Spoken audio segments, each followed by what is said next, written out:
Hoje vamos concluir o capítulo 6 do livro de Atos, lendo do versículo 8 ao 15. E Estevão, cheio de fé e de poder, fazia prodígios e grandes sinais entre o povo. E levantaram-se alguns que eram da sinagoga chamada dos libertos, e dos sirineus, e dos alexandrinos, e dos que eram da Cilícia e da Ásia, e disputavam com Estevão. E não podiam resistir à sabedoria e ao espírito com que falava. Então subornaram uns homens para que dissessem: ouvimos-lhe de proferir palavras blasfemas contra Moisés e contra Deus. E excitaram o povo, os anciãos e os escribas, e investindo com ele, o arrebataram e o levaram ao conselho. Apresentaram falsas testemunhas que diziam: este homem não cessa de proferir palavras blasfemas contra este santo lugar e a lei, porque nós lhe ouvimos dizer que este Jesus Nazareno há de destruir este lugar e mudar os costumes que Moisés nos deu. Então todos que estavam assentados no conselho, fixando os olhos nele, viram o seu rosto como o rosto de um anjo. Não só os apóstolos eram usados nos prodígios e sinais, mas também aqueles que Deus queria usar. E Estevão era um deles.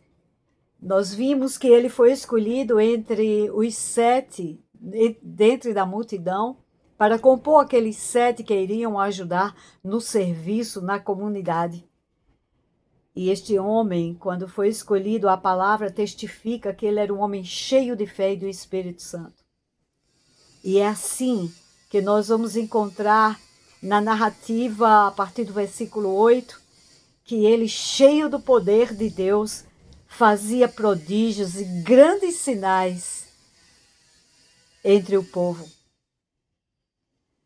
E então a oposição chegou. E levantou-se essa oposição através desses que participavam dessa sinagoga chamada dos libertos. Sinagoga dos libertos. Essa expressão nos dá o entendimento de que aqueles que frequentavam esta sinagoga, libertos é porque uma vez tinham sido escravos.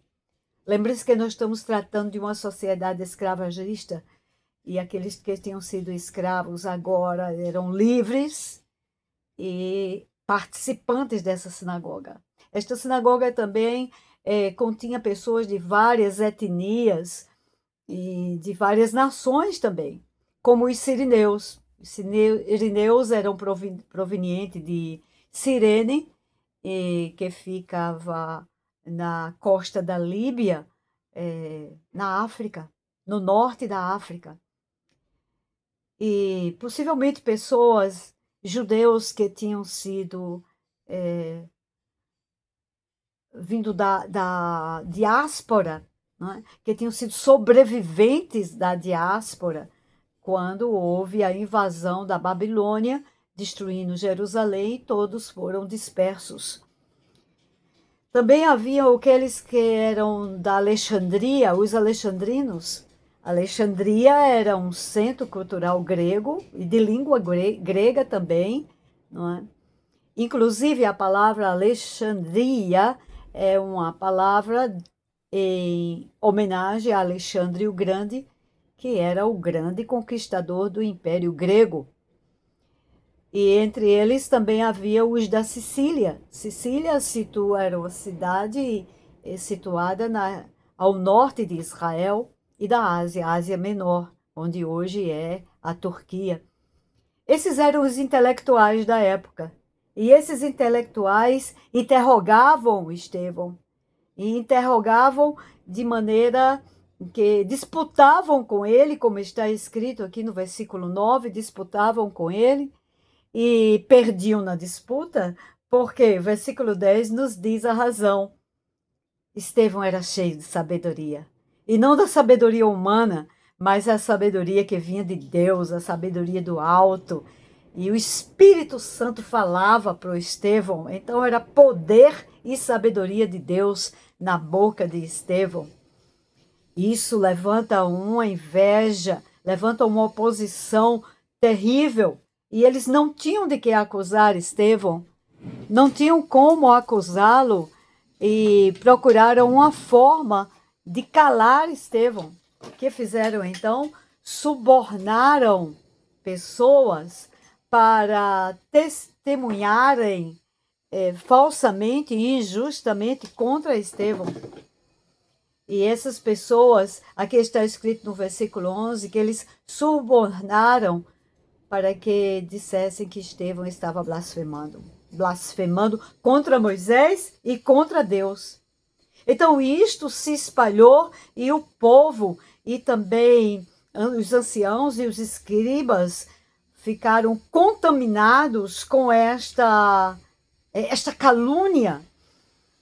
E então falsas testemunhas foram levantadas. Estevão é levado para o Sinédrio, que é o conselho, o lugar onde haviam os julgamentos, e as falsas testemunhas estavam lá acusando-o de blasfêmia, e era uma acusação seríssima, uma acusação que o colocava em risco de vida. Ele poderia ser morto só por isso, porque o Sinédrio era o local da reunião dos líderes religiosos e eles não suportariam a ideia de um blasfemo estar ali doutrinando, ensinando o povo e falando contra a lei e contra a lei de Moisés. Inclusive a acusação aqui do versículo 14 diz que ele estava ensinando a mudar os costumes que Moisés tinha dado para o povo judeu. Ora, Moisés foi o homem levantado por Deus. E Moisés profetizou acerca de Jesus. Como é que Jesus ia falar contra Moisés? Se Jesus sendo Deus, foi ele mesmo que levantou Moisés.